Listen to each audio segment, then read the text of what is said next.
Friends, welcome to my channel. AP వాతావరణ శాఖ నుండి అయితే వెదర్ రిపోర్ట్ రావడం జరిగింది. ఏపీలో ఇవాళ రేపు ఏ జిల్లాల్లోని వర్షాలు కురునున్నాయి, దానికి సంబంధించిన వివరాలు అయితే తెలుసుకుందాం.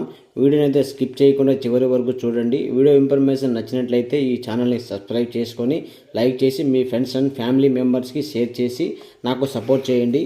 చాలామంది నా వీడియో చూస్తున్నారు కానీ సబ్స్క్రైబ్ చేయట్లేదు. మరలా ఎన్ని లైకులు చేస్తే నాకు అంత సపోర్టివ్గా ఉంటుంది, తద్వారా నా వీడియో చాలామందికి రీచ్ అవుతుంది. ఇక లేట్ చేయకుండా టాపిక్లోకి వెళ్ళిపోదాం. తెలుగు రాష్ట్రాల్లో వర్షాలు అయితే విస్తారంగా కురుస్తున్నాయి. అమరావతి వాతావరణ కేంద్రం కీలక ప్రకటన చేసింది. వచ్చే 3 రోజుల పాటు వర్షాలు కురిసే అవకాశం ఉండవచ్చని తెలిపింది. ఉత్తర అంతర్గత కర్ణాటక పైగల ఉపరితలం ఆవర్తనం రాయలసీమ పరిసర ప్రాంతాలపై సగటు సముద్ర మట్టానికి 0.8 కిలోమీటర్ల ఎత్తు వరకు విస్తరించి ఉంది. ఇంకా ద్రోణి ఇప్పుడు సముద్ర మట్టానికి 0.8 కిలోమీటర్ల వేగంతో రాయలసీమ పరిసర ప్రాంతాల మీదుగా ఉపరితలం ఆవర్తనం నుంచి తమిళనాడు కొమరేం ప్రాంతం వరకు విస్తరించి ఉంది.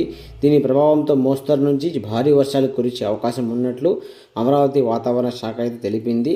ఇక దీనిని తర్వాత పూర్తి వివరాల్లోకి వెళ్తే, రాయలసీమ ప్రాంతంలో అయితే ఆవర్తనం కొనసాగుతుంది. ఆ ఆవర్తనం నుంచి కొమరం ప్రాంతం వరకు గల ద్రోణి అయితే విస్తరించి ఉంది. ద్రోణి ప్రభావంతో ఏపీ జిల్లాల వారీగా చూసుకుంటే అల్లూరి సీతారామరాజు, శ్రీకాకుళం, పల్నాడు, విజయనగరం, పార్వతీపురం మన్యం, అనకాపల్లి, ఎన్టీఆర్, శ్రీ సత్యసాయి, కర్నూలు, చిత్తూరు, నంద్యాల, అనంతపురం, తిరుపతి, వైఎస్ఆర్ కడప జిల్లాలలో అక్కడక్కడ మోస్తరు నుంచి భారీ వర్షాలు కురిసే అవకాశం ఉన్నట్లు అమరావతి వాతావరణ శాఖ అయితే తెలిపింది.